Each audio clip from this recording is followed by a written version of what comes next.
Yeah, well, I've seen some earlier pictures of you when you're younger, but not recently, and you look great. So. Well, quite truthfully, I look old and and tired, but that's when I wore the black glasses and I think they would call, what would they call you back then?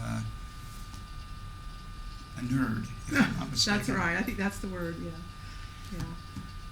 That's great. Well, so if you just want to, tell me a little bit about your service time and who you served with, maybe who set you apart, if you had any goals. I know the temple was a big part of that time framing there, and. Well, I recall back in '79 that, by the way, President Arnold was in life my mother's sister's husband, so he was my uncle, and a finer man you would meet. But the same with President Tusher. Actually, President Tusher. He was a bishop subsequent to the time that he was a president. But I have the opportunity, I recall, in fact, the night at the Stakes, there was a stake division at that particular time in Vancouver, and Vancouver West had come into being, and Elder Paramore had come to meet with the brethren. And the night before, I was bishop of the 6th Ward, and the night before, we had a youth outing. And in the cultural hall of the Stake Center, we were going to build the largest banana split ever known to mankind.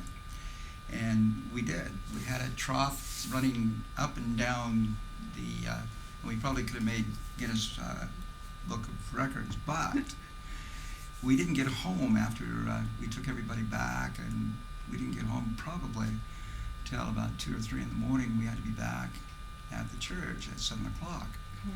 And so many of us were starry-eyed at that particular time, trying to fight off sleep. And I recall meeting with Elder Paramore vaguely, as many of the brethren met with him. And what a sweet, sweet gentleman he was, and questions that he asked were straightforward.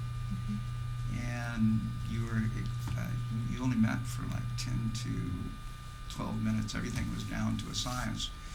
And I'm not certain at that time if he had a person that came with him, another member of the General Authorities. I don't think so. But anyway, he met with all of the brethren from around, and we would, after we met for our 10 minutes, we went home. I recall at about 6 at night, they told us to stay off the phone until about 6 in the evening. And then after that, the calls had already been made. And so what I did is, with my family, we stayed off the phone, and then finally I said, I'm going to go up and take a nap. And at that time, my 4th oldest child was 6 months old. And so I was laying on the bed, and it was dark. It was in winter. I believe it was in November. And I recall thinking, well, they had already made their selection, that's fine. I loved being a bishop, and I was going to continue to be a bishop. All of a sudden, I recall, and I don't share this often, but a very sacred moment where the light was bright, and I knew the phone was going to ring. And this was after 6 o'clock. And no sooner, and the room again was dark. My child was right next to me. And as soon as, whether my eyes were open or shut, as soon as I had that inkling, I understood, and I received a call. At that particular time, I was called as the stake president of Vancouver, Washington stake. Well, excuse me, I was told to come with my wife, and we were interviewed, and that's when we were called. President Jorgensen was called to the West Stake, and we held our meeting, I think, at Evergreen, if I'm not mistaken, because the congregation was extremely big.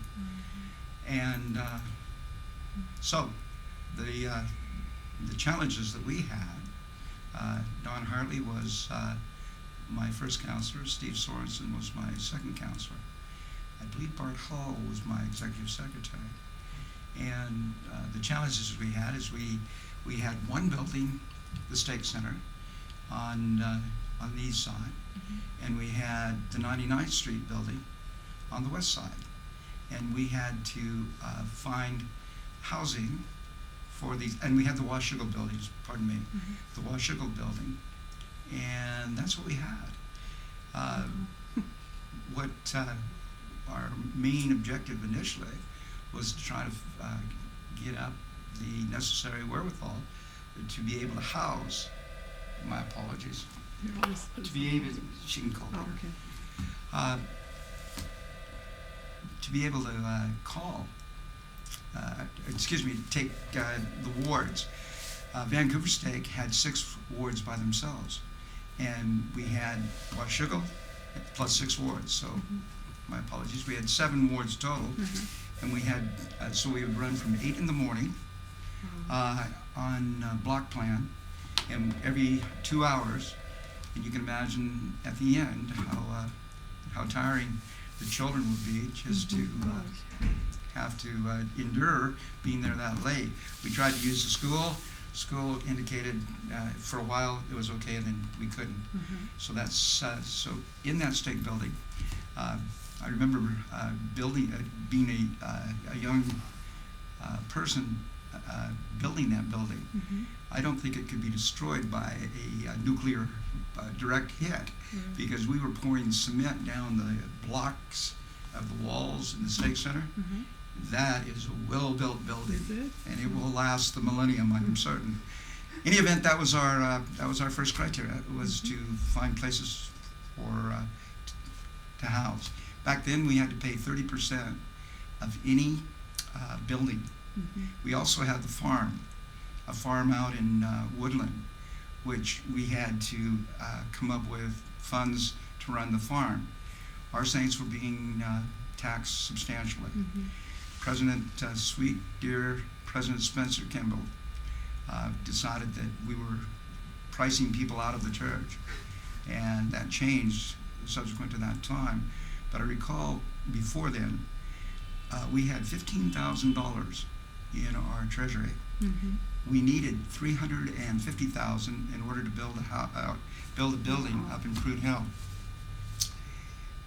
Therefore, assessments towards were in the 70 to 80,000, and each family received an assessment of 15 to 2,500 a year, which truly taxed the saints. But what was so blessed is some of those particular individuals who had savings and were going to buy for the first time a washer and dryer or something. They gave of their essence all. And the building, we reached our goal, and the church allowed us to build the building on Prune Hill. Subsequent to the time, there was a building built on 49th Street. There was a building built on, a new building out in Washougal. And as you know, after the fact, there have been other buildings built subsequent to that time. We functioned quite truthfully as a presidency. We wanted to make certain that the saints knew that we loved them. And we would go around to wards and have, I remember, presidency when we had ward conference, and we'd let them ask us questions.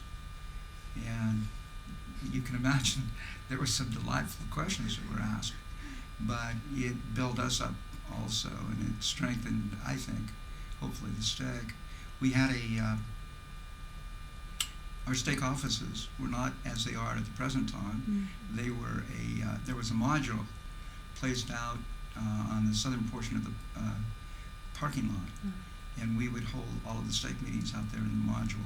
I don't know if you've seen that or you had been here that long, but the module didn't have air conditioning. And when it was 100 degrees out, it was like 150 in the module, and it was a good steam bath, but that's where we held all our high council meetings. That's where we held our presidency meetings. And we endured, and we had a good time doing it. Mm-hmm. We would, our temple project, I was fortunate to be asked to participate in that project while I was the stake president, and even after I was released. The Portland Temple, prior to that time, we were blessed with the Seattle Temple, which was only a 3-hour trip away. Mm-hmm. Before that, I remember as a bishop, we would go down to the Oakland Temple, Mm-hmm. which was an all-night drive. We'd go to the Oakland Temple to do the baptisms. We would then go and get something to eat and drive back. Mm-hmm. And so we'd do that over a weekend.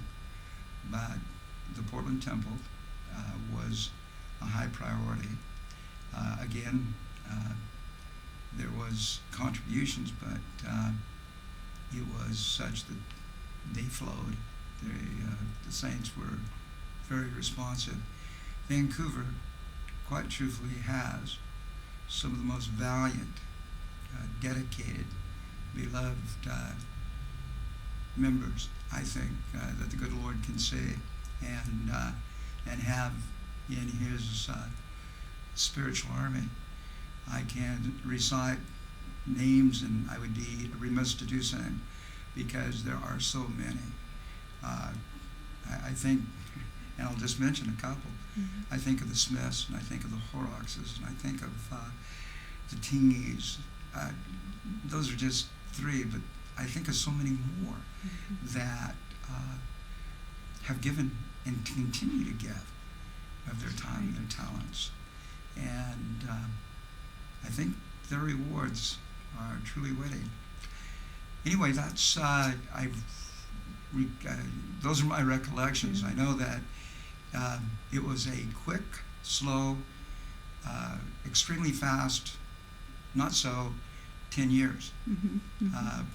Sometimes it was a struggle, but most of the times it was such a great, great blessing.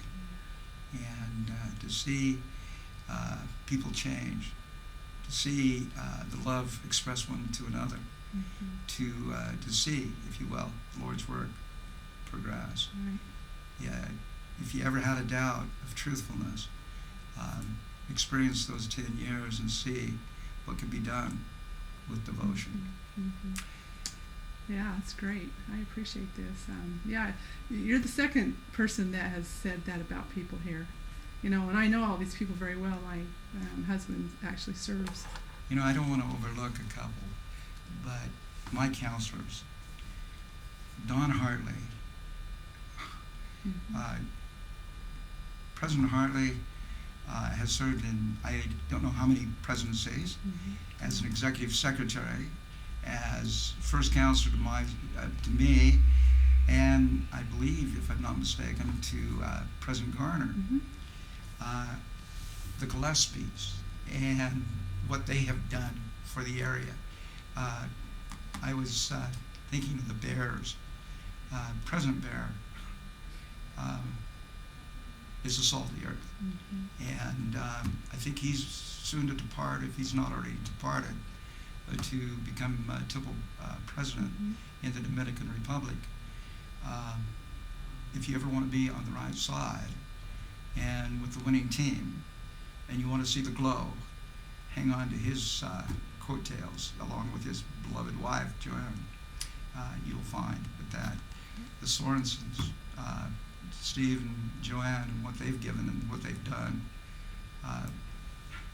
Again, I said I wasn't mentioning names, and now I'm mentioning them, and I shouldn't be mentioning them because for those who I have left out, please know that I do know you and I do love you, and I express that love sincerely. Even now, 30 years out, 20 years definitely after the fact. So I thank you for the opportunity.